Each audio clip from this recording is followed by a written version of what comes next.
শিক্ষা অথবা জ্ঞান এটা দুই রকমের হতে পারে। একটা হতে পারে কি মেমোরাইজেশন, আর একটা হতে পারে কি ট্রান্সফরমেশন। অর্থাৎ মেমোরাইজেশন মানে হচ্ছে কি কোনো কিছু মনে রাখা, স্মৃতিতে ধরে রাখা।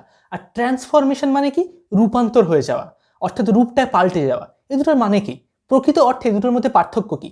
স্কুল, কলেজ, ইউনিভার্সিটিতে যা কিছু আমরা পড়ি, হোয়াটসঅ্যাপ চ্যাটে যা কিছু পড়ি, বা আমরা ইমেলে যা কিছু পড়ি, গুগলে বিভিন্ন ব্লগস পড়তে থাকি, বা বিভিন্ন আর্টিকেল, এগুলো সব কি মেমোরাইজেশন। যেখানে আমরা বিভিন্ন রকমের তথ্যকে আমাদের মনে রাখছি, সেগুলোকে স্মৃতিতে ধরে রাখছি। অন্যদিকে হচ্ছে কি ট্রান্সফরমেশন। ট্রান্সফরমেশন মানে হচ্ছে কি যে চোখে বা আমরা পৃথিবীকে দেখি এই চোখ দিয়ে নয়, বরঞ্চ মনের যে চোখ দিয়ে, আমাদের যে পার্সপেক্টিভ বা আমাদের যে পয়েন্ট অফ ভিউ, আমাদের যে বিশ্বাস বা বিলিভস, সেই জিনিসগুলো, সে যে চোখে আমরা পৃথিবীকে দেখছি সেটা যদি আমরা একবার সেই স্তর থেকে রূপান্তর করে, পরিবর্তন করে অন্য একটা স্তরে নিয়ে যেতে পারি, তাহলে সেটাকে আমরা বলবো কি ট্রান্সফরমেশন। আর এই ট্রান্সফরমেশনের সঙ্গে মেমোরাইজেশনের অনেক পার্থক্য আছে। নাও ট্রান্সফরমেশনের ক্ষেত্রে কি এটা কেন বেশি পাওয়ারফুল, কারণ এটা একবার যদি আমরা একটা স্তর থেকে নিজেকে ট্রান্সফর্ম করে অন্য একটা স্তরে নিয়ে যেতে পারি, তাহলে সেটা থেকে আমরা আর ফিরে আসবো না, সেখান থেকে আর দেয়ার ইজ নো রিটার্ন। কিন্তু মেমোরাইজেশনের ক্ষেত্রে কি আমরা ভুলে যেতে পারি, কোনো কিছু হয়তো আমি বইতে পড়েছি কিন্তু সেটা আমার স্মৃতিতে নেই, মনে নেই, আমি ভুলে গেলাম। কিন্তু ট্রান্সফরমেশনের ক্ষেত্রে এমনটা নয়, একবার আমি ইম্যাচিওর স্টেট থেকে একবার ম্যাচিওর হয়ে গেলাম, আমি আর কখনো ইম্যাচিওর হতে পারবো না, এটা ইম্পসিবল। তো ট্রান্সফরমেশন আমাদের সঙ্গে লাইফ লং স্টে করে, সেই জন্য মেমোরাইজেশনের থেকে ট্রান্সফরমেশন অনেক অনেক বেশি পাওয়ারফুল। দ্বিতীয় পয়েন্ট কেন বেশি পাওয়ারফুল, কারণ ট্রান্সফরমেশনের ক্ষেত্রে ইম্পর্টেন্ট হচ্ছে এটাই, ট্রান্সফরমেশনকে যে আমরা আউটসোর্স করতে পারবো না, অর্থাৎ ট্রান্সফরমেশন অন্য জায়গা থেকে আমরা নিতে পারবো না, এটা আমাদের মধ্যেই ঘটাতে হবে। কিন্তু মেমোরাইজেশনের ক্ষেত্রে কি, যদি আমি কিছু ভুলে যাই, আমরা যদি কোনো স্মৃতিতে, কোনো একটা মেমোরিতে কোনো একটা তথ্য নেই, তাহলে কি আমি সেটা গুগলে চেক করে নিতে পারি? এখন মেমোরিতে অনেক তথ্য ধরে রাখা বা অনেক ইনফরমেশন ধরে রাখা, এটা একটা মূর্খতা। কারণ কোন দেশের কে প্রেসিডেন্ট, কতগুলো কান্ট্রির নাম মুখস্থ করে রাখা, সেগুলো হয়তো আমাদের কাজে লাগবে, ইউজফুল, আমি এটা বলছি না সেগুলো তার ভ্যালু হচ্ছে জিরো বা তার ভ্যালু হচ্ছে নেগেটিভ, না, একদমই নয়। ইনফরমেশন খুবই ভ্যালুয়েবল, কিন্তু ট্রান্সফরমেশনের তুলনায় ইনফরমেশন কিছুই না, ট্রান্সফরমেশন অনেক অনেক বেশি ভ্যালুয়েবল। যখন আমরা ট্রান্সফরমেশন তৈরি হবে, তখন ইনফরমেশন অটোমেটিক্যালি সেখানে থাকবে। কিন্তু যদি আমার মাথায় ইনফরমেশন থাকে, তার মানে এটা নয় যে আমার মধ্যে অনেক কিছু ট্রান্সফরমেশন হবে বা হচ্ছে, একদমই নয়। এবং ট্রান্সফরমেশনের ক্ষেত্রে কি, এটা আমাদের পুরো পয়েন্ট অফ ভিউ বা আমাদের যে মেন্টাল মডেল অফ রিয়েলিটি, সেটাকে পুরো চেঞ্জ করে দেয়, সেটাকে পুরো পাল্টে দেয়। বাস্তবকে যখন আমরা জগতে দেখি, তখন আমাদের কি হয়, আমাদের মনের মধ্যে একটা আলাদা একটা বাস্তব তৈরি হয়। অর্থাৎ যেমন একজন পেইন্টার, সে কি একটা পাহাড় দেখে, দেখে সেটা ছবি আঁকতে শুরু করে দেয়, তার একটা মডেল আছে যেটাকে দেখে সে ড্র করছে।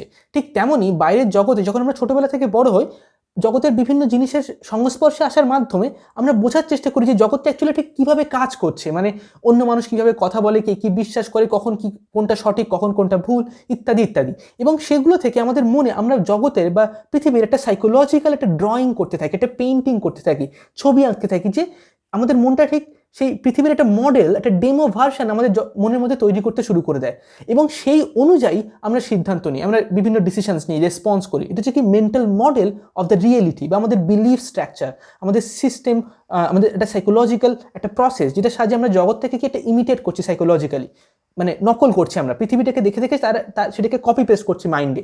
আর সেটাকে আমরা সবসময় রেসপন্স করি। যদি আমরা একটা কেরিয়ার ডিসিশনের পরিবর্তে একটা অন্য কেরিয়ার ডিসিশন নিই, তার মানে এটা নয় যে আমরা বাইরের জগতে কোনো একটা কেরিয়ার ডিসিশন নেওয়ার কথা ভাবছি, জগৎটাকে আমরা বুঝি বা জানি না। এই যে মেন্টাল মডেলটা তৈরি হয়ে আছে, আমরা সেখানে একটা ডিসিশন নিচ্ছি, সেটাকে আমরা রেসপন্স করছি। কিন্তু আমরা ভেবে নিচ্ছি কি আমরা অ্যাকচুয়াল ওয়ার্ল্ড কি সেটা তো আমরা অ্যাকচুয়ালি জানি না। We are just happening two ourselves. It is uncertain, এটা একটা অনিশ্চিতকর জায়গা, যেখানে যে কোনো মুহূর্তে যে কোনো জিনিস হতে পারে, সব কিছু পাল্টে যেতে পারে। কেউ ভাবেনি কোভিড-19 আসবে, কেউ জানতো না এটা, একমাত্র বিল গেটস ছাড়া, দ্যাটস এক্সেপশন। বাট বাট সেরকমই এই জগৎটা হচ্ছে কি আনসার্টেন। ট্রান্সফরমেশন আমাদেরকে এই ক্ষেত্রে হেল্প করতে পারে কি আমাদের সেই যে মডেল অফ রিয়েলিটি, সেটাকে পুরো পাল্টে দিতে পারে, সেটার মধ্যে একটা একটা র্যাডিক্যাল চেঞ্জ, একটা অতিমাত্রায় একটা পরিবর্তন হয়ে গেল। যেমন একটা উদাহরণ নেওয়া যাক, হয়তো কেউ একজন অনেক জোরে গাড়ি চালায়, খুব রাফ ড্রাইভিং করে, তারপর কোনো একদিন তার অ্যাক্সিডেন্ট হলো। অ্যাক্সিডেন্ট হওয়ার পর সেটা রিয়েলাইজ করলো যে না, আজ জীবনেও আমি জোরে গাড়ি চালাবো না। এবং অ্যাক্সিডেন্টটা যেভাবে হয়েছে, তাতে যে মুহূর্তে আমি যে কোনো মুহূর্তে মারা যেতে পারতাম, আমার একটুখানি এনজয়মেন্টের জন্য, একটুখানি একটা হিরোইজমকে দেখানোর জন্য আমার মধ্যে খুব একটা খারাপ জিনিস হতে পারতো, সেটার পরিবর্তে আমি শুধু মারা যেতাম না, আমার ফ্যামিলির কষ্ট হতো। এবং একটা সামান্য অ্যাক্সিডেন্টের জন্য 1 লাখ টাকা চলে গেল, নষ্ট হয়ে গেল চিকিৎসাতে, ইত্যাদি ইত্যাদি, কতটা সময় নষ্ট হলো, অন্য মানুষের এনার্জি নষ্ট হলো। তো এটা রিয়েলাইজেশন হলো, একটা ট্রান্সফরমেশন হলো, যে এই ঘটনার পর থেকে আমরা আর কখনো এরকম কাজ করব না। এই যে ট্রান্সফরমেশন, সেটা হচ্ছে কি একবার আমরা যখন বুঝে নিলাম, একবার যখন আমাদের উপলব্ধি হয়ে গেল, তাহলে কি আমাদের আর প্রয়োজন নেই সেই জায়গাতে ফিরে যাওয়ার, আমরা কখনো আর সেখানে ফিরে যাব না। কিন্তু মেমোরাইজেশনের ক্ষেত্রে এরকম হতে পারে। আরেকটা আমরা উদাহরণ নিতে পারি ট্রান্সফরমেশনে। ট্রান্সফরমেশন যে সবসময় একটা পেইনফুল সিচুয়েশনের মাধ্যমে হবে তার কোনো মানে নেই। ঠিক যেমন আমি একটা উদাহরণ দিলাম অ্যাক্সিডেন্টের ক্ষেত্রে, ঠিক একই রকমভাবে ডিভোর্সের ক্ষেত্রে আমাদের মধ্যে ট্রান্সফরমেশন আসে, বা অন্য কোনো রকমের পেইনফুল কোনো একটা সম্পর্কের বিচ্ছেদ হয়ে গেলে, বা অনেক টাকা যদি স্টক মার্কেটে নষ্ট হয়ে যায়, বা ইত্যাদি ইত্যাদি, গ্যামলিং করার সময় বিভিন্নভাবে আমাদের মধ্যে অনেক রকমের ট্রান্সফরমেশন তৈরি হয় বিভিন্ন জায়গা থেকে। কিন্তু ট্রান্সফরমেশন বেসিক্যালি দুই রকমের এক্সপিরিয়েন্সের মধ্যে দিয়ে আসতে পারে। একটা হচ্ছে কি পেইনফুল এক্সপিরিয়েন্স, আরেকটা হচ্ছে কি একটা ইনসাইটফুল এক্সপিরিয়েন্স। অর্থাৎ যখন আমরা কোনো বই পড়ি, বা যখন আমরা কোনো লেকচার্স দেখি, যখন আমরা কোনো আর্টিকেল পড়ি, মানে যেটা যেটা অনেক ডিপলি ট্রান্সফর্মিং, যেটা ইনফরমেশনের উপরে বেসড তেমনটা নয়, বরঞ্চ ট্রান্সফর্মিং, সেই রকম তথ্য যখন আমরা দেখি, হতে পারে কোনো একটা সিনেমা দেখলাম, দেখার পর একটা আর্ট ফর্ম, এটা দেখে আমার মধ্যে একটা ম্যাজিক্যাল রিয়েলাইজেশন হলো, যেখান থেকে আমি এটা বুঝলাম যে জীবনে সেন্সিটিভিটি, ফিলিংস বা হচ্ছে আবেগ, এগুলো অত্যন্ত বেশি গুরুত্বপূর্ণ যতটা চিন্তা গুরুত্বপূর্ণ। অনেকে মনে করে সব কিছু থটস দিয়ে করে ফেলা সম্ভব না।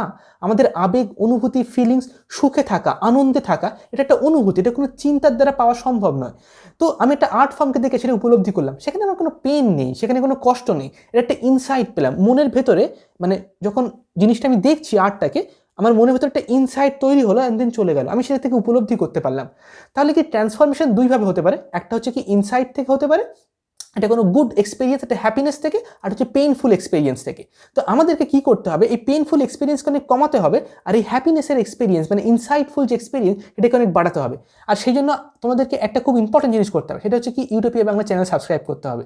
কারণ এখানে আমরা যত ভিডিওস বানাই সেগুলো ইনফরমেটিভ, মানে মেমোরাইজেশনের জন্য নয়, বরঞ্চ সেগুলো ট্রান্সফরমেশনের জন্য। সেই জন্য আমি প্রত্যেকটা ভিডিওতে এখানে অনেকগুলো concept, different kind of structure, ideas, কোনো ভিডিওতে এমনটা নয় যেখানে আমার কন্টেন্টে এরকম যে একই জিনিস আমি রিপিট করছি বা অনেক ইন্সপিরেশনাল কথা বলছি, না, প্রত্যেকটা ভিডিওতে আমি to the point, concept wise 1 2 3 4 করে একদম এক্সপ্লেন করছি, একটা প্রপার স্ট্রাকচার মেনটেন করছি, যাতে করে এই জিনিসগুলো যদি কেউ দেখে, তার বয়স 50 বছর হোক, 60 বছর হোক, বা সে ছেলে হোক বা মেয়ে হোক, তার মধ্যে যেন ট্রান্সফরমেশন তৈরি হয়, তার মধ্যে যেন ট্রান্সফরমেশনের আকাঙ্ক্ষা জন্ম হয়, ইচ্ছা জন্ম হয়, ডিজায়ার জন্ম হয়, তার জন্য লোভ লাগে। মিষ্টি রসগোল্লা খাওয়ার লোভ হলে হবে না, বরং ট্রান্সফরমেশন পাওয়ার লোভ হতে হবে। শুধু তাই নয়, বরং এই ট্রান্সফরমেশনগুলোকে অটোমেটিক করতে হবে, এমন একটা লাইফস্টাইল, এমন একটা মডেল অফ লাইফ আমাদেরকে মানে তৈরি করতে হবে যেখানে ট্রান্সফরমেশন অটোমেটেড চলতে থাকবে। এমনটা নয় যে আমি একটা প্রজেক্ট নিলাম, আমি একবার ট্রান্সফরমেশন আমার মধ্যে এলো, আমি একটা জিনিস উপলব্ধি করলাম, ব্যাস, তারপর ডান। না, ট্রান্সফরমেশন কন্টিনিউয়াস হতে হবে প্রত্যেক দিন। লাইফের যে সিস্টেমটা, সিস্টেম অফ লিভিংটা এমনভাবে তৈরি করতে হবে যেন সেখানে প্রত্যেক দিন যেন ট্রান্সফরমেশন হয়। এবং যখন সেটা আমরা করে ফেলবো, তখন ট্রান্সফরমেশন আমাদের সামনে হবে না, এটা কোনো ডিফিকাল্ট টাস্ক মনে হবে না। যদি কোনো একটা নতুন মেডিটেশন টেকনিক স্টার্ট করি বা একটা প্ল্যান রেডি করি, তাহলে আমাদের ক্ষেত্রে কী মনে হচ্ছে, এটা অনেক ডিফিকাল্ট, মানে নতুন করতে অসুবিধা হচ্ছে, বা করতে কনসেন্ট্রেট করতে প্রবলেম হচ্ছে, এরকম। কিন্তু যখন ট্রান্সফরমেশনকে আমরা অটোমেটিক করে ফেলবো, এরকম এই সমস্ত ডিফিকাল্ট স্টেজগুলোকে পার করে করে 2 বছর 3 বছর হয়তো সময় লাগতে পারে, তখন ট্রান্সফরমেশন আমাদের সামনে হবে না, ডিফিকাল্ট হিসেবে মনে হবে না, বরঞ্চ আমাদের ব্যাকগ্রাউন্ডে চলতে থাকবে। যেমন মনের পিছন দিকে অনেক সময় কথা, অনেক চিন্তা, নয়েজ চলতে থাকে না, ট্রান্সফরমেশন সেখানে হবে, and we will lead the transformation. অর্থাৎ আমরা ট্রান্সফরমেশনকে পিছনে ফেলে সামনে এগিয়ে যাব, আর আমাদের সিস্টেম অফ লাইফ আমাদেরকে পিছন থেকে মানে অনেক বেশি পুশ করবে। Okay, so that is my project. তোমাদেরকে এটা আমি ট্রেন করবো বা শেখাবো এই ইউটিউব চ্যানেলে, যে কী করে ট্রান্সফরমেশন তৈরি করতে হয় নিজের লাইফে। ওকে, তো আজকে আমি কতগুলো পয়েন্টস বলবো যেগুলো মনে রাখতে হবে, যেগুলো ট্রান্সফরমেশনের জন্য অনেক অনেক বেশি আমাদের কাজে লাগবে। তো শুরু করা যায়। হ্যালো বন্ধুরা, আমার নাম রুদ্র, আর তোমরা সবাই দেখছি ইউটোপিয়া বাংলা। খুব শীঘ্রই জানুয়ারি মাসের 1 তারিখ থেকে আমাদের একটা হিন্দি ইউটিউব চ্যানেল তৈরি হবে, তো সেখানে সবাই যাবে, সবাই চ্যানেলটা সাবস্ক্রাইব করবে, সেখানে কমেন্টস করবে অ্যান্ড সো অন। ঠিক আছে, তো কারণ হিন্দিতে আমাদের অনেক সাপোর্ট দরকার, পুরো দেশের মানে পুরো ন্যাশনাল লেভেলে যদি আমাদেরকে কোনোটা জিনিস বিল্ড করতে হয়, তাহলে একটা বেসিক সাপোর্ট হলে সেটা অনেক বেশি হেল্পফুল হয়, অনেক বেশি মানে কি বলবো, অনেক বেশি ইন্সপায়ারিং ফিল করি আমরা সবাই অ্যাজ এ ইউটিউবার হিসেবে। ওকে, সো এবার আমরা চলে যাবো আমাদের পয়েন্ট নাম্বার 1। পয়েন্ট নাম্বার 1 হচ্ছে কি, একটা বিবলিক্যাল স্টোরি থেকে আমরা শুরু করবো। বাইবেলে এরকম লেখা আছে যে, ask and you will receive it, knock the door and it will open. অর্থাৎ যদি তুমি কিছু চাও জীবনে, তাহলে সেটা তুমি পাবে। যদি কোনো একটা দরজাতে তুমি ধাক্কা দাও, তাহলে সেই দরজাটা খুলবে, সেটা ওপেন হবে। ঠিক তেমনই আমাদের জীবনটা, আমাদেরকে এটা বুঝতে হবে যে আমরা যদি কোনো জিনিস না চাই, তাহলে সেটা জীবনে হবে না। ঠিক আছে, আমরা যদি মানে if we are not looking for something, then that means we are looking for nothing. যদি আমরা কোনো জিনিসই খুঁজছি না, তার মানে আমরা অ্যাকচুয়ালি কিছুই খুঁজছি না। অর্থাৎ কোনো একটা জিনিস দরকার যেটার জন্য আমরা খুঁজে বেড়াচ্ছি, কোনো একটা আইডিয়া, কোনো একটা ড্রিম বা একটা অ্যাম্বিশন, একটা কোনো স্বপ্ন বা একটা কোনো গোল দরকার, যেটা যেটা আমাদের জীবনটাকে একটা ডিরেকশন দেবে। যেমন একটা কম্পাস হয় না, আমরা যদি এটা সমুদ্রের মধ্যে যদি একটা মানে জাহাজ নিয়ে চলতে থাকি, তাহলে কীভাবে আমরা কম্পাস দেখে দেখে আমরা ডিরেকশনটাকে ঠিক করি, ঠিক তেমনই আমরা কোনো একটা নির্দিষ্ট জিনিসের আপেক্ষিকে আমরা আমাদের জীবনের বিভিন্ন যে কাজ, সিদ্ধান্ত, অ্যাকশন, গেম প্ল্যানস, যে যা কিছু ডিসিশনস আমরা নেব, তার আপেক্ষিকে আমাদেরকে সিদ্ধান্ত নিতে হবে যে কোনটা আমার জন্য বেশি ভ্যালুয়েবল, কোনটা আমার জন্য কম ভ্যালুয়েবল। ফর এক্সাম্পল, যদি কারোর অ্যাম্বিশন হয় সিঙ্গার হওয়া, তাহলে তার জন্য বেশি ভ্যালুয়েবল হচ্ছে বিভিন্ন মিউজিক শোনা, বিভিন্ন রকমের সিঙ্গিং প্র্যাকটিস করা, গানের বিভিন্ন বই পড়া। যদি সে প্র্যাকটিস করতে থাকে ভিডিও এডিটিং, তাহলে তার জন্য সেটা মোটেই ভ্যালুয়েবল নয়, তার জন্য জিরো ভ্যালু। ঠিক আছে, কেন আমরা কী করে বুঝছি সেটা ভ্যালুয়েবল নয়? কারণ এই যে অ্যাম্বিশনটা, তার রেসপেক্টে এই জিনিসটার ভ্যালুটা অনেক বেশি। মিউজিক প্র্যাকটিস করা, জানা, বোঝা, ঠিক আছে, যদি সে সিনেমা দেখে, সিনেমার মিউজিক সম্পর্কে জানে, তাহলে সেটা অনেক বেশি ভ্যালুয়েবল। ঠিক আছে, অন্যদিকে যদি কেউ for example let's say video editing করতে চায় বা মানে ফর এক্সাম্পল প্রোগ্রামিং শিখতে চায়, তাহলে তার জন্য প্রোগ্রামিং শেখার জন্য তার আপেক্ষিকে, সেই অ্যাম্বিশনের আপেক্ষিকে কোনটা ভ্যালুয়েবল, কোন সিদ্ধান্তটা নেওয়া তার জন্য হেল্পফুল, কোনটা হেল্পফুল নয়, তারা নতুন শহরে যেতে হবে, নতুন একটা কোর্স জয়েন করবে নাকি বাড়িতে থেকে সম্ভব, সেই সমস্ত ডিসিশনগুলোর ভ্যালুটা নির্ধারণ করবে কি এই অ্যাম্বিশনটা। এবং শুধু তাই নয়, বরঞ্চ কোন পথ দিয়ে আমাদেরকে যেতে হবে সেটা হচ্ছে কি আমরা সেই অ্যাম্বিশন বা সেই গোল বা সেই ড্রিমটাকে যখন আমরা বুঝতে পারবো, তখন আমরা সেটা সম্পর্কে জানতে পারবো। নাও, এই জন্য সবার প্রথমে আমাদেরকে কি জানতে হবে যে অ্যাকচুয়ালি আমরা কী চাই জীবনে। এটা একটা বিরাট বড় একটা প্রশ্ন। সবাই কত সহজে উত্তর দিয়ে দেয় না যে আমি ডাক্তার হতে চাই, আমি ইঞ্জিনিয়ার, আমি লয়ার। ঠিক আছে, এটা এতটা সহজ নয়। জীবনের প্রধান প্রশ্ন এটা নয় যে আমরা যা চেয়েছি সেটা আমরা পেয়েছি নাকি পাইনি, সেটা আমরা মানে সেটা পেতে আমরা সফল হয়েছি না হয়নি, বরং প্রধান প্রশ্ন হচ্ছে এটা, আমরা কি চাই জীবনে, কোন জিনিসটা পেলে আমাদের মন শান্ত হবে, কোনটা পেলে আমাদের মনটা ভর্তি হয়ে যাবে, আমরা ফুলফিলড হব। যতই খাবার খেয়ে নিন, যতই আপনি সেক্স করে নিন না কেন, যতই ট্রাভেল করে নিন না কেন, অনেক টাকা রোজগার করে নিন না কেন, অনেক পাওয়ার, সত্যি কি সেগুলো আমাদের মনকে পুরোপুরি, আমাদের আত্মার ভেতরে কি একটা স্বাদ দিতে পারবে, একটা একটা ফিলিংস দিতে পারবে, মনটা কি ভর্তি হবে, সেটা কি আদৌ সম্ভব হওয়া? আমরা কি চাই সেটার উপর নির্ভর করছে। আমাদেরকে খুব খুব ভালোভাবে সচেতন থাকতে হবে আমরা জীবনে কি চাইছি। যে জিনিসটা আমরা চাইছি সেটা আমাদের পুরো জীবনের পুরো ডায়াগ্রাম, সেটা আমাদের সেন্টার পয়েন্ট হয়ে যাবে। তার চারিদিকে আমরা একটা গোল গোল ঘুরতে থাকবো। ঠিক যেমন পৃথিবী সূর্যের চারিদিকে ঘোরে না, সূর্যের চারিদিকে অ্যাকচুয়ালি না, একটা অ্যাক্সিয়মের চারিদিকে ঘোরে। ঠিক তেমনই আমরা কোনো একটা অ্যাক্সিয়মের চারিদিকে ঘুরছি, কিন্তু আদেও কি আমরা জানি আমরা কোন অ্যাক্সিয়মের চারিদিকে ঘুরছি, কোন অ্যাম্বিশন, কোন আইডিয়ার চারিদিকে? আমরা নিজের অজান্তেই হতে পারে একটা ভুল সিদ্ধান্ত নিয়ে ফেলেছি যে আমরা জীবনে এটা চাই বা ওটা চাই বা সেটা চাই ইত্যাদি ইত্যাদি। সেগুলো থেকে বেরিয়ে এসে আমাদেরকে প্রথমে জানতে হবে আমরা অ্যাকচুয়ালি প্রকৃত অর্থে কী চাই। এটা হচ্ছে আমাদের পয়েন্ট 1। পয়েন্ট টু হচ্ছে হ্যাভ এ প্ল্যান। যখন আমরা একবার জেনে গেলাম আমরা কী চাই, তারপর তার জন্য একটা প্ল্যান দরকার যে আমরা কোন কোন স্টেপস নেব, আগামী 3 মাসে আমার কী কী কাজ আছে সেই কাজগুলো আমি কমপ্লিট করবো। প্রত্যেকদিন সকালে আমি এই একটা কাজ কমপ্লিট করবো, দুপুরে একটা, সন্ধ্যাবেলা একটা, বা আমি পরের দিন এটা করবো। ঠিক আছে, এদিকে হয়তো জব করছে, তাহলে আমি জব থেকে ফিরে আসার পর আমি এই জিনিসটা করবো, আমার নতুন একটা বিজনেস প্ল্যান করার জন্য, বা হোয়াট এভার আপনার যা প্রজেক্ট, যা অ্যাম্বিশন থাকুক না কেন। যদি তোমরা ছাত্র হও, কোনো একটা এক্সাম দিতে চাও বা যা কিছু তোমরা করতে চাও, তার জন্য তোমার একটা প্ল্যান দরকার যে তুমি কখন কী করবে, এবং সেই প্ল্যান ছাড়া তুমি কোনো কিছু এক্সিকিউট করতে পারবে না। সেই প্ল্যানটা তোমাকে বলে দেবে যে তোমাকে নিজেকে একটা ইনস্ট্রাকশন দেওয়া যে আমি আজকে এই জিনিস করব, আর তারপর সেই ইনস্ট্রাকশনকে ফলো করা, আবার কালকে নিজেকে একটা ইনস্ট্রাকশন দেওয়া, তারপর সেই ইনস্ট্রাকশনকে ফলো করা। এইরকমভাবে আমরা আমাদের মাইন্ডকে ট্রেনিং দিচ্ছি। আমরা আমাদের মাইন্ডকে যতক্ষণ না ট্রেন করবো ততক্ষণ তো সেই অ্যাম্বিশনটা আমাদের থেকে দূরেই থাকবে। এই প্ল্যানসের থ্রুতে সেই একটা প্ল্যান করা, তারপর সেটাকে মেনটেন করা। হ্যাঁ, অনেক ভুল হবে, হতে পারে সব কিছু আমাদের প্ল্যান ওয়াইজ চললো না, ঠিক আছে, আবার চেঞ্জ হবে, আবার প্ল্যান বানাতে হবে, আবার করতে হবে, ঠিক আছে, আবার সেটা চেঞ্জ করতে হবে। প্রত্যেক দিন আমরা কী করছি তার একটা শিডিউল থাকতে হবে, এবং সেগুলোর প্রতি মানে স্ট্রাইভ করতে হবে, কন্টিনিউয়াসলি স্ট্রাগল করতে হবে, এবং সেই প্ল্যানটা ধীরে ধীরে চেঞ্জ হতে হতে অ্যাকচুয়াল রিয়েলিটি আমরা মানে রিয়েলিটির মধ্যে দিয়ে কার্ভ করে করে, মানে খুঁড়ে খুঁড়ে, আমরা ভেঙে ভেঙে আমরা একটা রাস্তা তৈরি করব। ঠিক আছে, কোনো রাস্তা গিভেন নয়। স্কুল, কলেজ বা ইউনিভার্সিটিতে একটা প্রবলেম হচ্ছে এটাই যে আমাদের বলে দেওয়া হয় এই একটা সিলেবাস এবং এই প্রশ্নগুলো ইম্পর্টেন্ট, লাস্ট 5 বছর বা 10 বছরে এই প্রশ্নগুলো এসছে, তার অ্যান্সারগুলো আমাদেরকে মনে রাখতে হবে এবং সেটাকে অ্যান্সার দিতে হবে।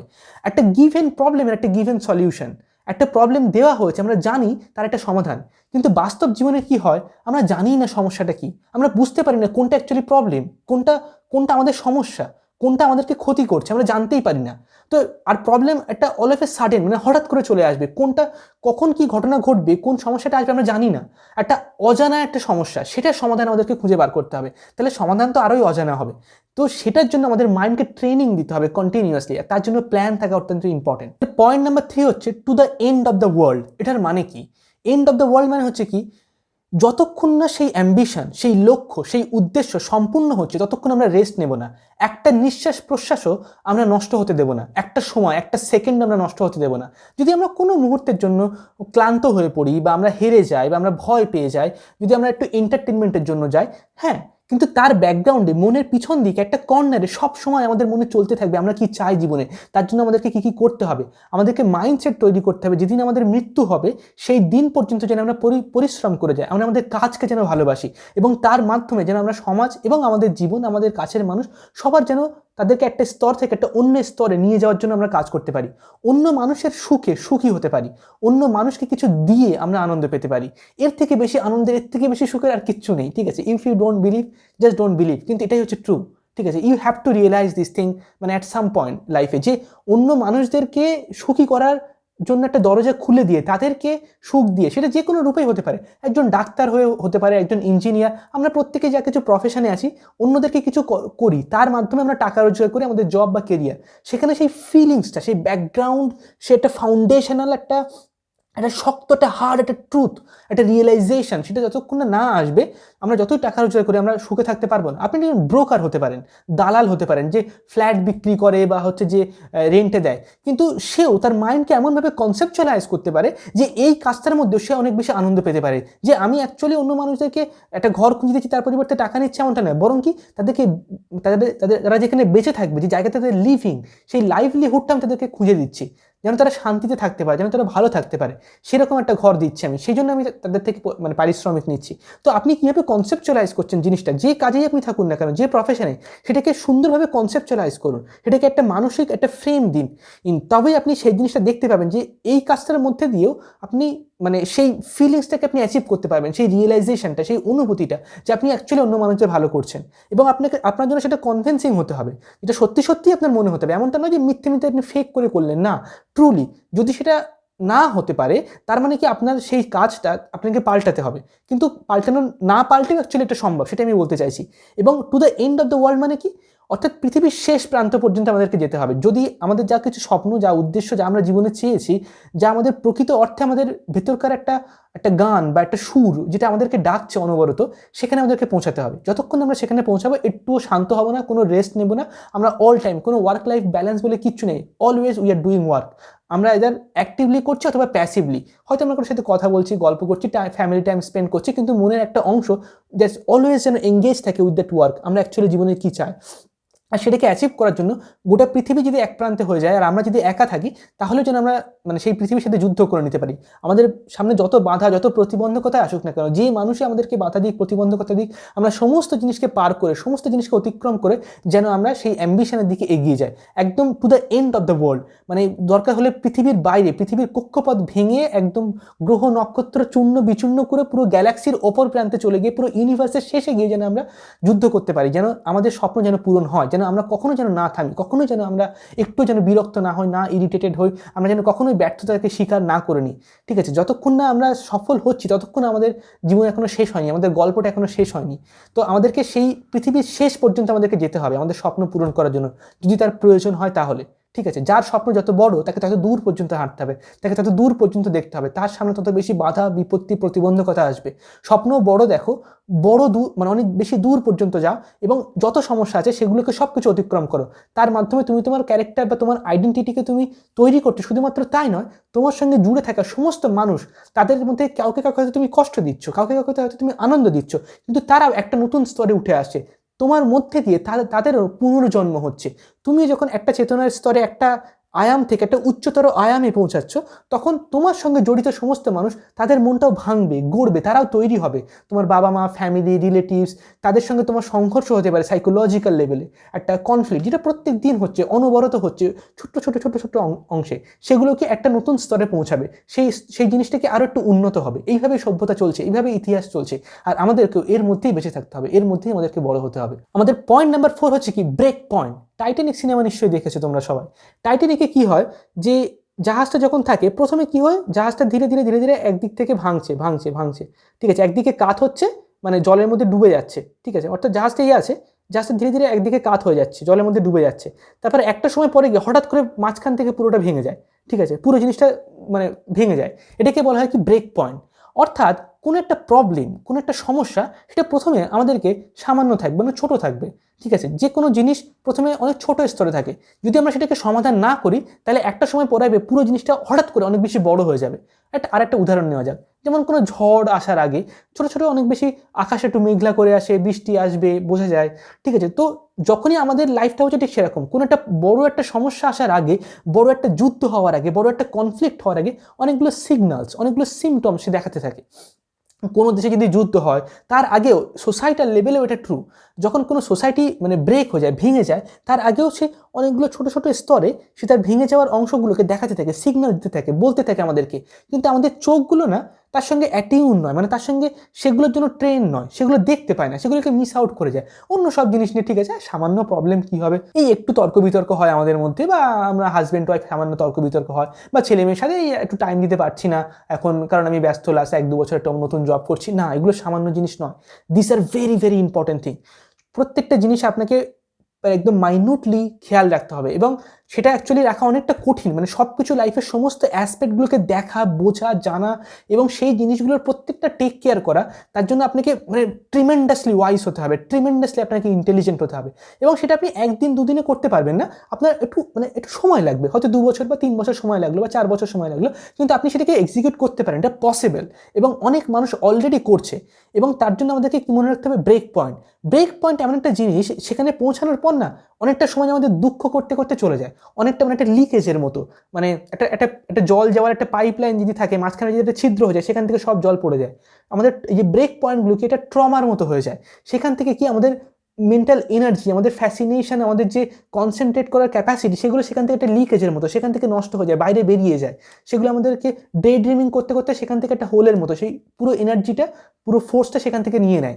তো আমাদেরকে কি ব্রেক পয়েন্ট যদি আমাদের অলরেডি থেকে থাকে, তার থেকে বের হওয়ার উপায় আছে, সেটা আমি অন্য ভিডিওতে আলোচনা করব, আমি কথা বলবো সেটা নিয়ে। কিন্তু এখনও আবার ব্রেক পয়েন্ট আসবে, একবার এসেছিল চলে গেছে মানে আমি অনেক কষ্ট দেখে নিয়েছি, আর কিছু কষ্টের নেই এমনটা নয়, আরও অনেক কষ্টের জিনিস আছে পৃথিবীতে, যেটা হয়তো কালকেই হবে, হয়তো পরশুদিন হবে। তো তার জন্য আগে থেকে তোমাকে প্রিপেয়ার থাকতে হবে, সেটা আগে থেকে তোমাকে সিগন্যালস দেবে, সিমটমস দেবে, তার জন্য নিজেকে তৈরি রাখতে হবে, যে কোনো মুহূর্তে যে কোনো জিনিস হতে পারে। আমাদের পয়েন্ট নাম্বার 5 হচ্ছে কি, দ্য চয়েস অফ সাফারিং। অর্থাৎ আমাদেরকে জীবনে কষ্ট পেতেই হবে, এটা হচ্ছে অনিবার্য। কিন্তু কষ্ট বা সাফারিং 2 রকমের হয়, একটা হচ্ছে কি মিনিংফুল সাফারিং, আর একটা হচ্ছে কি মিনিংলেস সাফারিং। এটার মানে কি, ফর এক্সাম্পল যদি কেউ অনেক বেশি খাবার খায়, একদম খুব ছোট্ট একটা এক্সাম্পল দিচ্ছি আমি, যদি কেউ অনেক বেশি খাবার খায়, মানে অনেক বেশি অলস হয়ে পড়ে থাকে, ঠিক আছে, তাহলে কি সে প্রথমে অনেক এনজয় করছে, বেশি খাবার খেতে ভালো লাগে, পড়ে থাকলাম, শুয়ে থাকলাম, কাজ কিছু করলাম না, অনেক পরিশ্রম করলাম না, ঠিক আছে, এখন পাচ্ছি না, ভালো লাগছে না, তার কনসিকুয়েন্সে, তার প্রভাবে তার শরীর অসুস্থ হবে, তার মনে মানে অনেক রকমের ভুল রকমের নেগেটিভ চিন্তা, অনেক ধীরে ধীরে, মানে প্রথম স্তরে বোঝা যাবে না, প্রথমে যখন কিছুদিন সে অনেক বেশি খাবার খাবে কিচ্ছু হবে না, প্রথমে যখন অনেক বেশি সে শুয়ে বসে থাকবে, অলসতা মানে এটা ওটা করে কাটাচ্ছে টাইম, কিচ্ছু হবে না, কিন্তু ধীরে ধীরে একটা প্রেশার তৈরি হবে। ওকে, তো সেটা হচ্ছে কি সাফারিং। তাহলে আমাদের অ্যাকশন বা ডিসিশন আমাদের সাফারিংয়ের দিকে নিয়ে যাচ্ছে, এটা হচ্ছে কি মিনিংলেস সাফারিং। অর্থাৎ এই সাফারিংটার কোনো মানে নেই, এটা একদম ইউজলেস, এটা কোনোভাবে ব্যবহার করা সম্ভব না, এই সাফারিংটার কোনো মানে অর্থ নেই, এটার মধ্যে কোনো একটা মূল্য নেই এটার মধ্যে। অন্যদিকে কি, প্রতিদিন আমি এক্সারসাইজ করছি, এক্সারসাইজ করা অনেক কষ্টের কাজ, মানে আপনার হাতের মাসেলগুলোতে টান, মানে একটা টেনশন ক্রিয়েট হবে, ঠিক আছে, এখানে ব্যথা লাগবে, ঠিক আছে, আপনার শরীর থেকে ঘাম ঝরবে, কষ্ট হবে, ঠিক আছে, হয়তো কোনো দিন ইচ্ছা করছেন এক্সারসাইজ করার, হয়তো কোনো দিন ইচ্ছা করছেন মেডিটেশন করার, তাও আপনি সেটা করছেন, বই পড়ার ইচ্ছা নেই, বা আপনার নোটস বানানোর ইচ্ছা নেই, বিভিন্ন আপনি জিনিস কন্টেন্ট দেখছেন, বা আপনি ভিডিওস দেখছেন, বা আপনি বই পড়ছেন, সেখান থেকে নোটস বানিয়ে সেগুলো প্ল্যান আউট করা, স্কেচ করা, ইত্যাদি ইত্যাদি, তার হয়তো আপনার ইচ্ছা করছেন, আপনি তাও করছেন। এই যে কষ্টটা হচ্ছে, এটা হচ্ছে কি মিনিংফুল, কারণ এই কষ্টটা কি আপনি নিজেকে ঠেলছেন, নিজেকে আপনি স্ট্রাকচার দিচ্ছেন। যেমন একটা পাহাড় হয় না, আগেকার দিনে যারা আর্টিস্ট থাকতো, তারা পাহাড়কে কেটে কেটে একটা মন্দির তৈরি করতো, ঠিক আছে, আমাদের যা কিছু জীবনে আমরা যেখানে জন্ম হচ্ছি না, সেটা হচ্ছে এরকম একটা পাহাড়ের মতো, এটাকে ভেঙে ভেঙে কেটে কেটে আমাদেরকে মন্দির তৈরি করতে হবে, একটা সুন্দর জিনিস তৈরি করতে হবে। তো সেই প্রত্যেক দিন সেটাকে আঘাত করে করে, সেটাকে ভেঙে ভেঙে সেটাকে তৈরি করতে হবে, এটা হচ্ছে কি মিনিংফুল। কারণ এই কষ্টটা আমাদেরকে মানে এটা সিগনিফাইড হয়ে যাচ্ছে, সিগনিফাইড হয়ে যাওয়া মানে কি, এটা সিম্বলিক লেভেলে এটা একটা কষ্ট, সেই কষ্টটা মিনিংলেস নয়, সেটা একটা কোথাও কাজে লাগছে, সেটাকে আমি ব্যবহার করছি, সেটার ফলে একটা কিছু পাবো আমি, মানে আমার হেলথ ভালো থাকবে বা আমার মানে ডেলি রুটিন অনেক বেটার, আমি সাইকোলজিক্যালি অনেক বেশি পাওয়ারফুল হব, অনেক বেশি জিনিস আমি সহ্য করতে পারবো, অনেক আমার কাজের ফলে অনেক মানুষ মানে বেনিফিটেড হবে, তাদের অনেক ভালো হবে, সুন্দর হবে, জীবনটা আরও অনেক উচ্চ স্তরে পৌঁছাবে, আমার মেন্টাল পিস বজায় থাকবে অনেক বেশি। এবং এই কষ্টটা প্রথম স্তরেই শুধুমাত্র থাকে, যত আপনি এগোতে থাকবেন তত সেই কষ্টের পরিমাণটা অ্যাকচুয়ালি ধীরে ধীরে ধীরে ধীরে কমতে থাকে, আর সুখের পরিমাণটা, আনন্দের পরিমাণটা বাড়তে থাকে মিনিংফুল সাফারিংয়ের ক্ষেত্রে। কিন্তু মিনিংলেস সাফারিং সেটার ক্ষেত্রে ঠিক উল্টো হয়। আপনাকে চয়েস করতে হবে এই দুটোর মধ্যে আপনি কোন সাফারিং পেতে চান। সাফারিং ছাড়া লাইফ পসিবল নয়। আপনি ভাবছেন যে হয়তো ফর এক্সাম্পল আপনি বা তোমরা হয়তো ভাবছো যে ফর এক্সাম্পল আমি ঠিক আছে আমি কিছু করলাম না, বা আমি ছোটোখাটো জিনিস করে নিলাম, এদিক ওদিক করে চালিয়ে নিলাম, আমার অত বেশি শরীরের খেয়াল রাখার দরকার নেই, ঠিক আছে, অত বেশি আমার মাইন্ডের খেয়াল রাখার প্রয়োজন নেই, ঠিক আছে, আমি এনজয় করছি এখন, কলেজ স্টুডেন্ট বা স্কুল স্টুডেন্ট, ঠিক আছে। সারা জীবন এরকম থাকবে না, এটা পাল্টে যাবে, এবং যখন পাল্টাবে না তখন খুব বাজেভাবেই পাল্টাবে। তো এই যে সুখ, সারা জীবন যখন মানুষ সুখে থাকে অনেক কম বয়সে, সে মনে করে কি সারা জীবনই সুখে থাকবো, আনন্দে থাকবো, পৃথিবীটা এরকমই, কিন্তু এটা ট্রু নয়। You have to suffer, life is impossible without suffering, suffering is the integral part of life. অর্থাৎ পুরো সভ্যতা, পুরো ইতিহাস, পুরো অস্তিত্বের একটা অংশ হচ্ছে সাফারিং। সাফারিং আর অস্তিত্ব দুটো অ্যাকচুয়ালি সিনোনিমাস, দুটো বিপরীত শব্দ নয়, মানে একটা আর একটার বৈশিষ্ট্য না, মানে একই শব্দ আর কি, সমার্থক শব্দ, ঠিক আছে। Life is actually suffering. তো আমাদেরকে চয়েস করতে হবে দ্য ফর্ম অফ সাফারিং, সাফারিংয়ের কোন রূপটাকে আমরা বেছে নেব। একটা মিনিংফুল সাফারিং, একটা সিগনিফাইড সাফারিং, যেটা আমাদের জীবনকে একটা রং দেয়, একটা উচ্চ মাত্রা দেয়, নাকি একটা মিনিংলেস সাফারিং, সেটা আমাদেরকে দেখতে হবে, সেটা আমাদেরকে সিদ্ধান্ত নিতে হবে সচেতনভাবে। আর যেমন সিদ্ধান্ত নেব আমাদের কিন্তু রেজাল্ট ঠিক তেমনই হবে। এটা মানে যখন সিদ্ধান্ত নিচ্ছি সেই সিদ্ধান্তের মধ্যে তার ফলাফল, তার যে প্রভাব যেটা পরে আসবে, সেটা তার মধ্যে ইনহেরিটেড হয়ে আছে, তার মধ্যেই লুকিয়ে আছে, ঠিক আছে। তো সিদ্ধান্ত নেওয়ার সময় কেউ চাইলে সিদ্ধান্ত নিতেই পারে যে আমি যা খুশি তাই করবো, আর আমার ডিসিপ্লিনের দরকার নেই, আমার কোনো প্রজেক্ট, কোনো অ্যাম্বিশনের দরকার নেই, বাট এটা মনে রাখতে হবে তাকে, they have to suffer much more, তাদের জীবনে অনেক অনেক কষ্ট আসবে, অনেক দুঃখ আসবে, এবং সেটা তার কল্পনারও বাইরে। সে এখন সামান্য সুখ পাচ্ছে, 1 ইউনিট সুখ, 1 একক সুখের জন্য তাকে 10 একক কষ্ট ভোগ করতে হবে, এবং এটাই হয়ে এসছে। সুখের থেকে কষ্ট অনেক বেশি, কিন্তু প্রথমে যদি আপনি কষ্টকে বেছে নেন তাহলে সেখানে হচ্ছে কি আপনার কষ্টটা ধীরে ধীরে কমবে, আপনি একটা মিনিং পাবেন বেঁচে থাকার, তখন আপনি 10 গুণ কষ্ট সহ্য করে নিতে পারবেন, কারণ মিনিং অনেক পাওয়ারফুল হয়। আমাদের পয়েন্ট নাম্বার 6 হচ্ছে কি ইনফিনিট রিসোর্সেস। আমাদের মতে অনেকের এরকম মনে হয় যে আমাদের মধ্যে একটা সীমিত ক্ষমতা আছে, সীমিত সময় আছে আমাদের, এবং সেই সময়টা আমাদের নষ্ট হয়ে গেলে আর সময় থাকবে না, যেটা ট্রু। কিন্তু আমাদের মধ্যে যে স্ট্রেংথ, মানে যে শক্তি, সেটা অনেক সীমিত পরিমাণে আছে, এবং বারবার ব্যর্থ হলে, বারবার ভুল কাজ করলে, বারবার আঘাত পেলে সেই শক্তির আস্তে আস্তে কমে যাচ্ছে, বা একটা সময় সেটা ফুরিয়ে যাবে। না, এটা ভুল। সময় আমাদের কাছে সীমিত, কিন্তু আমাদের কাছে যে শক্তিটা আছে, যে স্ট্রেংথ আছে, সেটা আমাদের কাছে ইনফিনিট। অ্যাকচুয়ালি বাস্তব অর্থে বলতে গেলে আমাদের কাছে ইনফিনিট বা অসীম পরিমাণে শক্তি আছে ঠিক এমনটা নয়, বরং আমাদের কাছে একটা নির্দিষ্ট পরিমাণে শক্তি আছে, আর তার পিছনে অনেক ভেতরে একটা সোর্স আছে, একটা উৎস আছে, যেখানে অ্যাকচুয়ালি মানে যেখানে অনেক ইনফিনিট শক্তি আছে এমনটা নয়, বরঞ্চ যে শক্তিকে তৈরি করতে পারে, যে প্রডিউস করতে পারে, যেখানে মানে শক্তিকে, মানে স্ট্রেংথকে জেনারেট করা পসিবল। যেমন ফর এক্সাম্পল ইলেকট্রিসিটি, এমনটা নয় যে আমাদের একটা নির্দিষ্ট পরিমাণে ইলেকট্রিসিটি আছে, তারপর ফুরিয়ে গেল ব্যাস পুরো পৃথিবী অন্ধকার। না, ইলেকট্রিসিটি আমরা যেমন ব্যবহার করছি, মানে ইনফিনিট ইলেকট্রিক অ্যামাউন্টটা আছে এমনটা নয় তো, ইলেকট্রিসিটি প্রতিদিন তৈরি হচ্ছে, সেখানে এটাকে তৈরি করতে হচ্ছে। ঠিক তেমনই আমাদের শক্তির পিছনে একটা সোর্স আছে, যেখানে আমাদের মনের ভেতরে সাইকোলজিক্যাল লেভেলে সেখানে আমরা শক্তিটা প্রডিউস করতে পারি, সৃষ্টি করতে পারি, জেনারেট করতে পারি।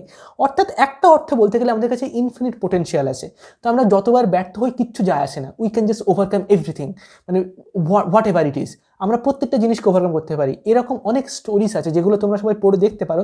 হলোকাস্ট সার্ভাইভার যারা নাৎসি জার্মানের টর্চার সহ্য করছে, তারা বেঁচে ফিরে এসছে সেখান থেকে, বিভিন্ন ট্রমাটিক ইভেন্ট থেকে, এবং তারপর তারা স্কলার্স হয়ে গেছে, তারা পলিটিক্যাল স্কলার হয়ে গেছে, সোশ্যাল স্কলার হয়ে গেছে, তারপর তারা হচ্ছে অনেক, মানে কেউ আশ্রম খুলেছে যেখানে মানুষরা অনেক বিভিন্ন জিনিস প্র্যাকটিস করে। এরকম প্রচুর স্টোরিজ আছে। আমরা ভাবি আমাদের জীবন অনেক দুঃখের, কষ্টের, মানে মিলিটারি টর্চারের মতো কষ্টের বা দুঃখের আর কিছু নেই। মানে এটা হচ্ছে কাউকে রেপ করলে যতটা কষ্ট যন্ত্রণা হয়, তার থেকেও অনেক বেশি কষ্ট হতে পারে মিলিটারি টর্চার, এবং সেখান থেকে সার্ভাইভ করে যদি মানুষ কিছু করতে পারে, তাহলে আমাদের ক্ষেত্রে তো অনেক সহজ আমাদের জীবনটা, আমরা অনেক ভালো, অনেক সুযোগ সুবিধা, অনেক রিসোর্সেস পেয়েছি।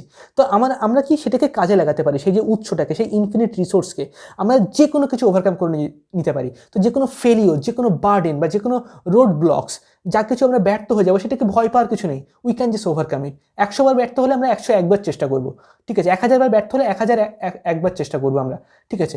কিন্তু সাকসেস আর ফেলিওরের মধ্যে এটাই হচ্ছে পার্থক্য, যে ফেলিওর হয়তো বারবার হতে পারে, কিন্তু একবার যদি আমরা সাকসেসফুল হয়ে যাই, একবার যদি আমরা যথেষ্ট পরিমাণে লাইফের একটা স্টেবিলিটিকে অ্যাচিভ করে নিই, যথেষ্ট পরিমাণে টাকা, রিসোর্সেস, মানে মানে একটা ভালো একটা হেলথ কন্ডিশন, সাইকোলজিক্যাল কন্ডিশন, একটা ভালো একটা রিলেশনশিপ, একবার যখন আমরা এগুলোকে পেয়ে যাচ্ছি, একটা স্টেজ পর্যন্ত পেয়ে যাচ্ছি, তারপর মানে সমস্ত মানে ফেলিওরের কথা আমরা ভুলে যাব। যে কেউ একজন হয়তো মেডিকেল জন্য এক্সাম দিচ্ছে, সে হয়তো 3বার এক্সাম দিচ্ছে, 3বার ব্যর্থ হচ্ছে, তারপর যখনই সে পেয়ে গেল, তার 3বার তার হয়ে গেল, মানে তার সেই সেই সাফল্যটা মানে সেটা পেয়ে গেল সে। তারপরে তারা সেই 3বার সে ব্যর্থ হওয়াটা কিছু থাকলো না সেটা, হ্যাঁ সেটা হয়তো সামান্য কিছু মনে হবে, তার স্মৃতিতে আর থাকবে না সেটা অত বেশি, ঠিক আছে? অর্থাৎ সাকসেস হচ্ছে একবারই অনেক বেশি পাওয়ারফুল, কিন্তু ফেলিওর বারবার হওয়ার পরেও সে হেরে যায়, সে নিজেকে পুরোপুরি দাঁড় করাতে পারে না জীবনে, ঠিক আছে? যতক্ষণ না আমরা সেটাকে মানে অ্যালাউ করছি। তো সেই জন্য কি আমাদের সেই ইনফিনিট রিসোর্সেসকে কাজে লাগাতে হবে। এটা বেশি গুরুত্বপূর্ণ নয় কি করে সফল হব, বরঞ্চ এটা বেশি গুরুত্বপূর্ণ যে ব্যর্থ হয়ে যাওয়ার পর আমরা কি করে আবার চেষ্টা করব। জীবনে এটা বেশি শিখতে হবে, যে যত বেশি দূর যেতে চায়, যত বেশি বড় যার অ্যাম্বিশন, তার ক্ষেত্রে এটা তত বেশি কাজে লাগবে। যে কি করে ব্যর্থ হয়ে যাওয়ার পর, কোনো কিছু ফেল হয়ে যাওয়ার পর আবার কি করে সেটাকে চেষ্টা করা যায়, যতবার ব্যর্থ ততবার চেষ্টা করা। আর তার জন্য কি সেই ইনফিনিট যে রিসোর্স, সেই উৎস, সেটার সঙ্গে আমাদের একটা কানেকশন বা তার সঙ্গে অ্যাসোসিয়েটেড হতে হবে, সেটাকে যেন আমরা খুঁজে পাই, সেটাকে যেন আমরা আবিষ্কার করতে পারি। সেটা সম্পর্কে আমি পরে অন্য একটা ভিডিওতে আরও ডিটেলসে আলোচনা করব, যে কীভাবে অ্যাকচুয়ালি আমাদের ইনার সেলফটা আমরা তৈরি করি অ্যাকচুয়ালি সেটা সম্পর্কে। সেটা ল্যাকানের সিমটম নিয়ে একটা কনসেপ্ট আছে, যেটা আমরা থিওরিটিক্যাল যে ভিডিওসগুলো আমাদের চ্যানেলে আছে ফিলোসফি নিয়ে এবং সাইকো অ্যানালিসিস নিয়ে, সাইকোলজি নিয়ে, সেক্ষেত্রে আমরা সেই জিনিসগুলো অনেক ডিটেলসে আলোচনা করব। তো যারা প্র্যাকটিক্যাল ভিডিওস দেখো তাদেরকে আমি বলবো যে তোমরা থিওরিটিক্যাল ভিডিওসগুলো আস্তে আস্তে দেখতে শুরু করবে, কারণ সেখানকার যে আন্ডারস্ট্যান্ডিং, যেটা অন্য স্তরের আন্ডারস্ট্যান্ডিংটা, সেই আন্ডারস্ট্যান্ডিংয়ের মধ্যে একটা ইনসাইট পাওয়া যায়, যার ফলে আমাদের আন্ডারস্ট্যান্ডিংটা অনেক বেশি গ্রো করে যায়, অনেক বেশি একটা ট্রান্সফরমেশন তৈরি হয় অনেক ছোট্ট ছোট্ট একটা মাইক্রোস্কোপিক স্তরে, ঠিক আছে? যেটা আমাদেরকে অনেক বেশি হেল্প করে। পয়েন্ট নাম্বার 7 হচ্ছে কি, চেঞ্জ ইজ পেইনফুল। যে কোনো রকমের পরিবর্তন অনেক দুঃখের, কষ্টের, বা তার মধ্যে একটা যন্ত্রণা থাকবে, ঠিক আছে? যখন কোনো একজন মানে যে কোনো একটা পরিবর্তন, একটা এক রকমের জীবন আছে সেটাকে পাল্টে আরেক রকমের করতে গেলে তার মধ্যে একটা পেইন থাকবেই। সামাজিক স্তরে পরিবর্তন করতে গেলেও হয়, ব্যক্তিগত স্তরে হয়, একটা ফ্যামিলি রিলেশনশিপগত স্তরে পরিবর্তন একটা পেইনফুল জিনিস। কিন্তু এই পেইন ছাড়া মানে যে কোনো পরিবর্তন মানে পেইন ছাড়া অ্যাকচুয়ালি পসিবল নয়, এটা একদম টোটালি ইম্পসিবল। কিন্তু এখানে আর একটা ইন্টারেস্টিং বিষয় আছে, আমরা যারা পরিবর্তন করতে চাই না এই ভয় থেকে, যে সব কিছু পাল্টাতে গেলে, জীবনটা কেন সুন্দর বানাতে গেলে তো অনেক খাটনি খাটতে হবে, অনেক পরিশ্রম করতে হবে, তার মধ্যে অনেক ব্যর্থতা আসবে, অনেক রকমের কষ্ট হবে, অনেক সমস্যা হবে, ঠিক আছে? একদম ট্রু। কিন্তু সেই পরিবর্তন থেকে, সেখানে যে কষ্টগুলো হবে এই পরিবর্তনটা করতে গেলে, সেই কষ্টটা থেকে, সেই দুঃখটা থেকে বাঁচার জন্য আমরা জাস্ট এই অবস্থাটাকে ধরে রাখছি, এবং যেখানে তার থেকে 10 গুণ বেশি কষ্ট হচ্ছে, কিন্তু সেটা আনকনসিয়াস, যার ফলে আমরা বুঝতে পারছি না। অর্থাৎ একটা কষ্ট থেকে বাঁচতে গিয়ে, সেটা থেকে ভয় পেয়ে, মানে যে অবস্থা আছে সেটাকে ধরে রাখার জন্য, সেটাকে বাঁচার জন্য তার থেকে বেশি কষ্ট আমরা করছি, তার থেকে অনেক বেশি পরিশ্রম করছি, জাস্ট যেন কোনো কিছু না পাল্টে যায়, যেন সব কিছু যেমন আছে বাস্তবে যেন সেরকম থাকে, আমার জীবন যেন এরকমই থাকে, যেভাবে চলছে সেভাবে যেন চলে না। You have to change everything. পৃথিবীতে এমন কোনো অবস্থা নেই যেটা স্টেবল, যেটা হচ্ছে পুরোপুরি একটা নিশ্চিন্তভাবে আপনি যেখানে সুখ, শান্তি, আনন্দ পেতে পারেন। এই যে প্রতিনিয়ত পরিবর্তন হওয়া, প্রতিনিয়ত একটা স্তর থেকে আরেকটা স্তর, আরেকটা স্তর, আরেকটা স্তর, এই যে চলতে থাকা, এটাই একমাত্র আপনাকে শান্তি দিতে পারে, এটাই হচ্ছে আপনাকে সুখ দিতে পারে। তো কোনো জায়গাতে আপনি দাঁড়ানোর চেষ্টা করবেন না, বরঞ্চ সব জায়গাতে আপনি চলতে থাকুন, চলতে থাকুন, আস্তে আস্তে চলুন বা জোরে জোরে চলুন, কিন্তু সবসময় আপনাকে চলতে থাকতে হবে। There is no end. অর্থাৎ পরিবর্তন আপনাকে সবসময় করতে হবে। কোনো এমন অবস্থা নেই আপনি যদি অনেক সাকসেসফুল হয়ে যান, তারপরে এটা নয় যে আপনি ব্যাস আই হ্যাভ ডান ইট, আর কিছু দরকার নেই, না। তখন জিনিসগুলো অনেক সহজ হয়ে যাবে হয়তো, তখন অনেক বেশি ইজি হয়ে যাবে হয়তো, কিন্তু তার মানে এই না সেখানে শেষ হয়ে গেল, তারপরেও আপনাকে পরিবর্তন করতে থাকতে হবে। তো চেঞ্জ আপনাকে, সেই এফর্টটা আপনাকে সবসময় দিতে হবে। ফার্স্ট স্টেজগুলোতে অনেক বেশি ডিফিকাল্ট হয়, ঠিক যেমন আমরা যদি সাইকেল চালানোর সময় প্রথমে সাইকেলে মানে প্রেশারটা অনেক বেশি দিতে হয়, কিন্তু একবার যখন রানিং হয়ে গেল যদি আমরা প্রেশার না দিই সাইকেলে, তখন কি তারপরে সাইকেলটাকে যদি চলতে থাকে, ঠিক আছে? যেমন ফ্যান, যখন ফ্যান আমরা সুইচ অফ করে দিই, সেখানে কি তারপরে কিছুক্ষণ ঘুরতে থাকে, কারণ কি? কিন্তু প্রথমে যখন ফ্যানটা স্টার্ট হয় তখন কি প্রথমে আস্তে আস্তে হয়, তারপরে আস্তে আস্তে এটার স্পিডটা বাড়ে। তো ফার্স্ট ইনিশিয়াল স্টেজে আপনার শ্রমটা বেশি লাগবে, আপনার খাটনিটা বেশি হবে, সমস্যাগুলো অনেক বেশি হবে, কিন্তু যত আপনি ভেতরে যেতে থাকবেন না, তত আস্তে আস্তে কমতে থাকবে, আপনার ক্ষমতা, আপনার শক্তি এত বাড়তে থাকবে, এত পরিমাণে বাড়তে থাকবে, you will feel that you are the hero of the world, যে পুরো দুনিয়ার হচ্ছে একদম hero, you are the king of the world. এবং সেই স্তরে নিজেকে তৈরি করতে হবে, প্রিপেয়ার করতে হবে, সেই কষ্টের মধ্যে দিয়ে, সেই পরিবর্তনের মধ্যে দিয়ে, সেই পেইনগুলোকে, সেই সেই এফর্টটা দিয়ে সেটাকে তৈরি হতে দিতে হবে। আমাদের পয়েন্ট নাম্বার 8 হচ্ছে কি, shopping reality. It's a very interesting point. Shopping reality মানে কি, আমরা যেমন শপিং মলে গিয়ে জামা কাপড় মানে কিনি, তারপর সেটাকে একটা ট্রায়াল রুমে গিয়ে চেক করে দেখি যে এটা সুন্দর লাগছে কিনা, ঠিক আছে, আমি কুল লাগছে কিনা, ক্রেজি লাগছে কিনা, তারপর আমরা সেটাকে কিনে নিই। ঠিক সেরকমই যদি টাকা থাকে তাহলে, ওকে। সো ঠিক সেরকমই কি আমরা বাস্তবকেও শপিং করতে পারি। অর্থাৎ যেমন ফর এক্সাম্পল মানে what kind of feelings I want to have today, মানে আমাদের যে ইমোশন সেটা আমরা শপিং করতে পারি, আমাদের যে বাস্তবটা হবে সেটাকে আমরা শপিং করতে পারি, ঠিক আছে। That's very interesting concept. বাস্তবকে শপিং করা মানে কি, মানে পৃথিবীর যে বাস্তবটা, বাইরের যে বাস্তব, একটা ক্যাওয়াটিক, একটা নয়েসের মতো, ঠিক আছে, একটা ঝড় হচ্ছে যেন, একটা টর্নেডো, ঠিক আছে, তার মধ্যে আমরা আমাদের অ্যাটেনশনটাকে যেখানে যেখানে আমরা দেবো, সেই বাস্তব থেকে আমরা কতগুলো এলিমেন্ট, কতগুলো ক্ষুদ্র বাস্তব, কতগুলো লোকাল বাস্তব, একটা আঞ্চলিক স্তরের বাস্তবকে আমরা তুলে নিয়ে সেটা আমাদের জীবনের চারিদিকে সাজায়, সেটাই আমাদের জীবনের বাস্তব হয়ে যায়, ঠিক আছে। তো সেই যে আমরা বাস্তবকে তুলে নিচ্ছি, নিয়ে এটা করছি, এটা হচ্ছে, এটাকে একটা আনকনসিয়াস লেভেলে হচ্ছে, এটা সম্পর্কে আমরা জানি না। সেই যে বাস্তব সেটাকে আমি বলছি শপিং করা। না, সেই শপিং করাটা অ্যাকচুয়ালি সায়েন্টিফিক লেভেলে পসিবল, যেটাকে আমরা বলি কি রেটিকুলার অ্যাক্টিভেটিং সিস্টেম। এটার মানে কি, এটার মানে হচ্ছে এরকম, সায়েন্টিস্ট একটা এক্সপেরিমেন্ট করেছে যে একজন স্টুডেন্টকে, মানে কিছু ছাত্রদেরকে, তাদেরকে বলেছে বিভিন্ন গেম খেলতে।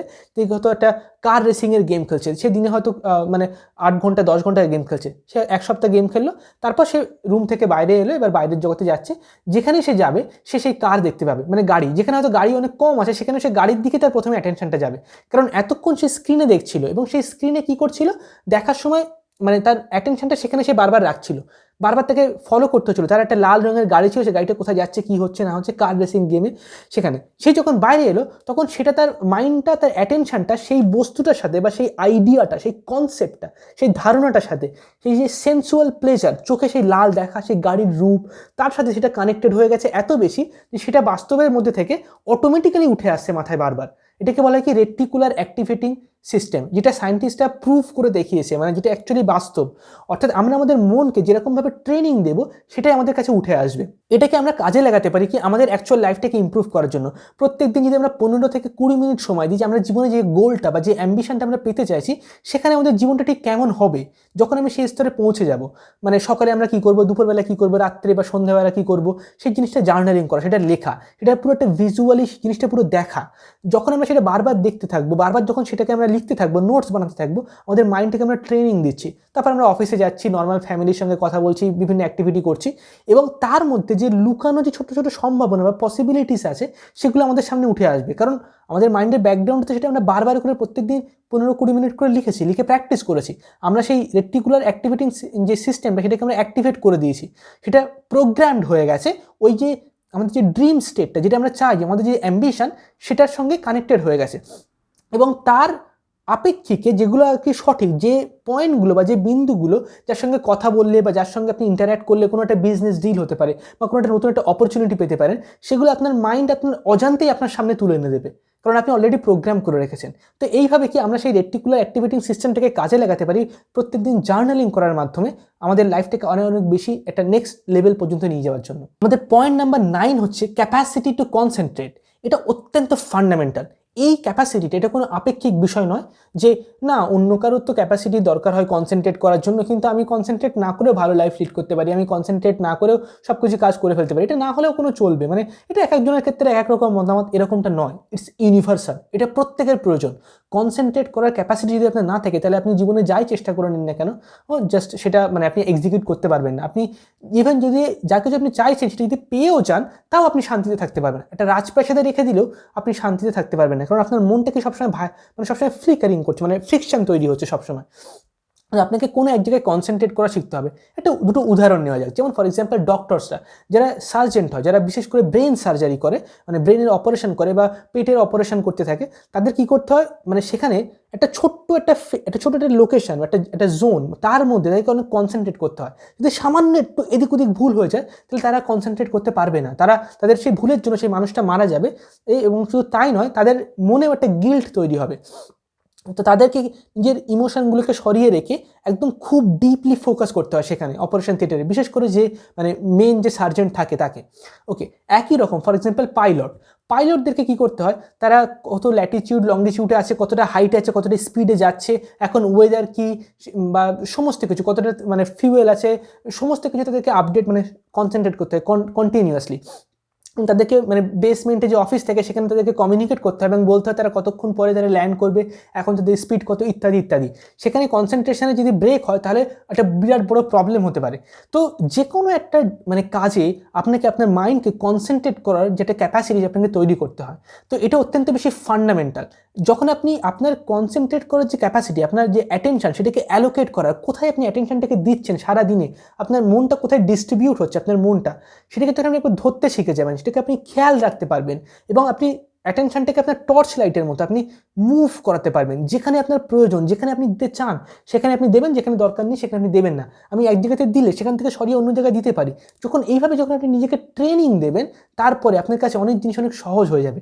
বাট হ্যাঁ, এটা অনেক সহজ কাজ নয়। আপনি বেসিক লেভেলে কিছু কনসেন্ট্রেশন করা বা মানে অ্যাটেনশন বা ফোকাস, সেগুলো হয়তো অনেকটা সহজ, সেটা আপনি আরামসে শিখে নিতে পারবেন কিছুদিন সময় দিলে। কিন্তু পুরোপুরি নিজের অ্যাটেনশনের উপরে মানে কন্ট্রোল রাখা সেটা অনেক difficult. It may take a little longer, মানে একটু বেশি সময় লাগে এই ধরনের মানে ফান্ডামেন্টাল ট্রেনিংগুলো নেওয়ার জন্য। এবং সেটা অত্যন্ত বেশি হেল্প করবে যদি আপনি মেডিটেশন প্র্যাকটিস শেখেন। কারণ মেডিটেশন এমন একটা প্র্যাকটিস যেটা হচ্ছে আপনার অ্যাটেনশনের উপরেই আপনি অ্যাটেনশনটাকে ইউজ করছেন, যার ফলে কোনো একটা পার্টিকুলার কাজে নয় যেমন ডক্টররা করে বা যেমন পাইলটরা করে, বরঞ্চ আপনি অ্যাটেনশনের উপরে ইউজ করছেন, যার ফলে কি হচ্ছে আপনার অ্যাটেনশনকে যে কোনো জায়গায় অ্যালোকেট করতে আপনার অনেক বেশি সুবিধা হয়, অনেক বেশি হেল্প হয়, এবং সেই জিনিসটা অনেক বেশি পাওয়ারফুল। সেই জন্য আমরা আমাদের চ্যানেলে মেডিটেশন নিয়ে বিভিন্ন ভিডিওস তৈরি করি, যেটা আপনি গিয়ে চেক আউট করতে পারেন। আমাদের চ্যানেলে মেডিটেশন নিয়ে অনেক ভিডিওস আছে এবং ফার্দার ফিউচারে আরও অনেক ডিটেলস ভিডিও আসবে। আজকের জন্য এতটুকুই। এই ছিল কীভাবে নিজেকে তুমি অনেক তাড়াতাড়ি ট্রান্সফর্ম করতে পারবে সেই বিষয়ে অনেক ভিডিওস। তোমরা যদি এতক্ষণ ভিডিওটা দেখে থাকো তাহলে অবশ্যই আমাকে কমেন্ট সেকশনে লিখে জানাও যে কেমন লেগেছে ভিডিওটা, কোন পয়েন্টটা সবথেকে বেশি স্ট্রাইকিং ছিল বা অনেক বেশি ট্রান্সফরমেশনাল ছিল, সেটা আমাকে লিখে জানাও। পরবর্তীতে কী ভিডিওস পেতে চাও সেটা লিখে জানাও, অবশ্যই আমি সেই টপিকে ভিডিওস বানানোর চেষ্টা করবো। আজকের জন্য এতটুকুই, পরের ভিডিওতে আবার দেখা হবে। চলো, টাটা।